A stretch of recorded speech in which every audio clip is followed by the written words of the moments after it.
Welcome to the wonderful fantasy world. Subscribe now. The Mark of the Two Snakes, The Rebirth of the God, Slayer. Volume 1, The Awakening of the Blood Oath. Chapter 12, Mist Blades and Gears. The mist in the misty wasteland was so thick that it seemed as if it could be wrung out like water. Aiden's snake-shaped wrench was damp with cold sweat in his palm. 30 steps ahead, behind the gear debris, 3 silver, snake-shaped spiritual lights suddenly tore through the mist.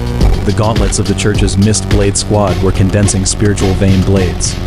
The flowing silver light on the blade edges was exactly the same as the first-generation spiritual vein weapons used during the church's raid in Chapter 4 of the Prequel.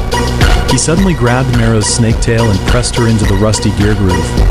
3 crescent-shaped slashes passed by the tip of his nose, melting warning symbols of the previous Divine Throne experiment on the ground.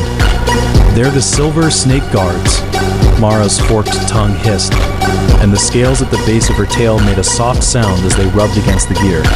"Their gauntlets can store 3 spiritual vein slashes, corresponding to the 3-level purification procedure of the Eternal Silence Purification Plan in the previous Divine Throne experiment." Her snake pupils reflected the approaching silver-armored soldiers, and the H99 number on the inner side of the gauntlets was particularly eye-catching in Aiden's blood. Red eyes. It was the transformation number of human soldiers in the previous Divine Throne experiment, exactly the same as the file record of the father of the Gallows Boy in Chapter 3. Aiden's blood red eyes activated suddenly. Gear cracks appeared above the heads of the 3 church soldiers in his vision. The breastplate gear of the soldier on the left split into 4 pieces, with a half piece of the snake-headed sword fragment stuck in the center, exactly the broken piece of the weapon from the confrontation of the 2 snakes in Chapter 5 of the Prequel. "Their spiritual veins are connected to the core of the Divine Palace." Lily's voice came from the communicator, just like Loren used the gear network to control the church soldiers in Chapter 7 of the Prequel. Before she finished speaking, the soldier on the right suddenly disappeared from the spot. The silver snake pattern on the Mist Blade gauntlet lit up, and when he reappeared, he was already beside Aiden's neck. Aiden instinctively swung his wrench. The moment the metals clashed, he saw that the trajectory of this attack was astonishingly similar to the sword technique of Vera's snake-headed sword in Chapter 8 of the Prequel, a God Slayer combat technique stolen by the church. The double snake pattern on the wrench handle collided with the gear totem on the opponent's gauntlet, bursting out red and silver spiritual light. Retreat. The target is the blood of the 2 snakes. The leading non-commissioned officer suddenly shouted in a low voice, with the friction sound of mechanical gears in his voice.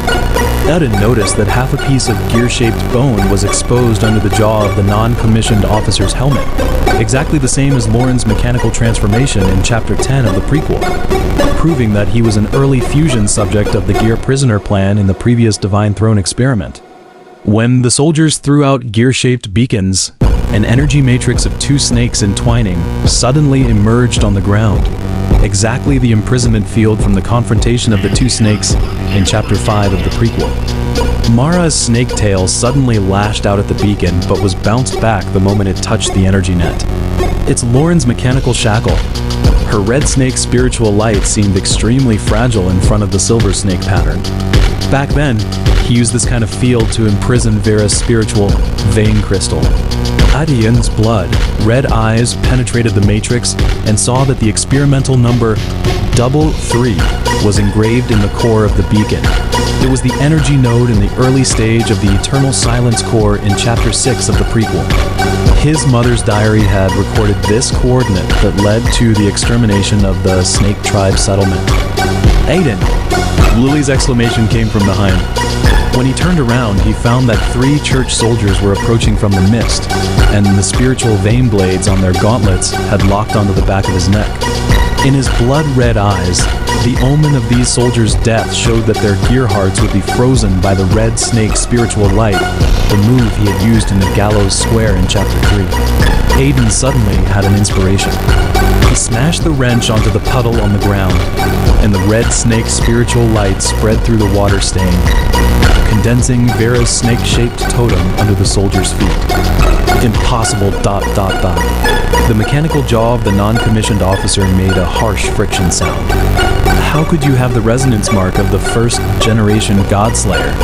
His gauntlet suddenly overloaded, and the silver snake pattern was dyed blood red by the red snake's spiritual light, revealing the dense names of aliens on the inner side. Exactly the snake tribe warriors petrified by the siphon cannon in the Bloodfire Siege in Chapter 4 of the prequel. Aiden recognized that the first name, Syrah, was the mother of Mara's childhood playmate. The battle lasted for 17 minutes in the mist. When the gear heart of the last soldier stopped beating, Aiden's gaze fell on the poison sac bitten by the opponent.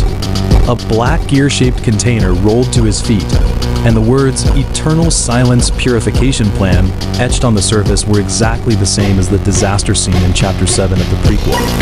He picked up the poisoned sac and found that half a piece of parchment was sealed inside. In the center of the double snake entwining pattern on the edge, Loren's handwriting was clearly distinguishable. The anger of the blood of the two snakes can ignite the divine throne, and fear can make it turn forever.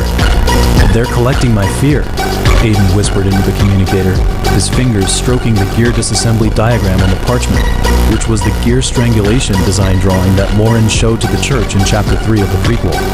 When his fingertip touched the double snake mark in the corner of the drawing, a scene from Chapter 12 of the prequel suddenly flashed in his mind.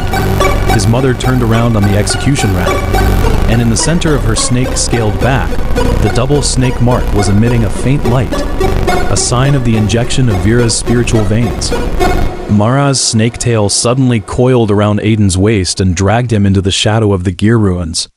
7 silver snake-shaped beams passed by the tip of his hair, melting sacrifice symbols of the previous Divine Throne experiment on the ground. "Their goal isn't to kill you," she stared at the soldiers regrouping in the distance, her pupils contracting into vertical lines due to anger. "It's to make you expose the weaknesses of the Divine Throne vessel in fear." Lily's data analysis came through. The gauntlet number H99 corresponds to the third batch transformed soldiers in the previous Divine Throne experiment.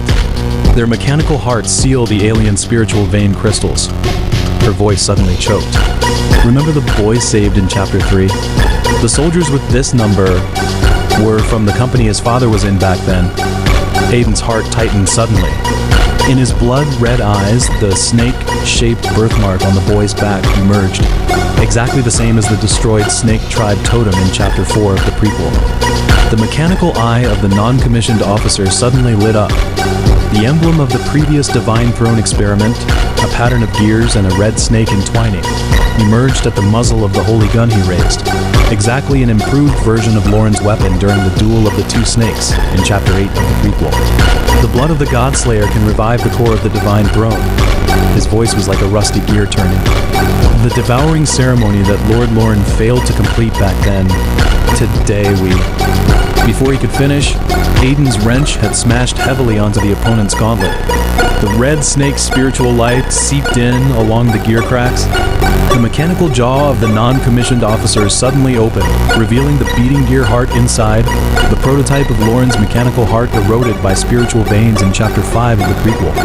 "Do you think fear can drive me?" Aiden's blood-red eyes reflected the broken gear cracks of the opponent. "I've seen things colder than gears. It's the lies your church hides behind the Divine Throne." When the last soldier fell to the ground, the mist suddenly dispersed, revealing a half-buried gear monument in the gravel ahead. Aiden wiped the rust off the monument surface and found that it was a list of victims of the previous Divine Throne experiment. The numbers from Eternal Silence 1 to Eternal Silence 999 corresponded to the experimental subjects of both humans and aliens. His finger stopped on Eternal Silence 47, a number circled in red in his father's diary. It was the prison number when his mother was imprisoned. "They won't stop." Mara picked up the gear beacon left by the non-commissioned officer. The red snake totem at the bottom of the beacon resonated with the pottery cup around her waist. From the Bloodfire Siege 100 years ago until now, the Church has been using the technology of the previous Divine Throne experiment to create fear. She suddenly pointed at the screen of the beacon, where the coordinates of the mechanical Divine Palace were flashing. "The war puppet left by your father might be hidden at the end of the beacon signal." Aiden stared at the mechanical gear emblem in the center of the beacon, which was the totem of the church's secret chamber in Chapter 10 of the Prequel, and also the exclusive symbol of Loren's consciousness. He remembered the broken gear in the gallows square in Chapter 3 and the beacon dropped by Selene in Chapter 7. All the clues meshed precisely like gears. The church had never stopped researching the blood of the two snakes, and every bit of his anger and fear might become the fuel for the restart of the divine throne. "Let's go!" Aiden tightly grasped the wrench.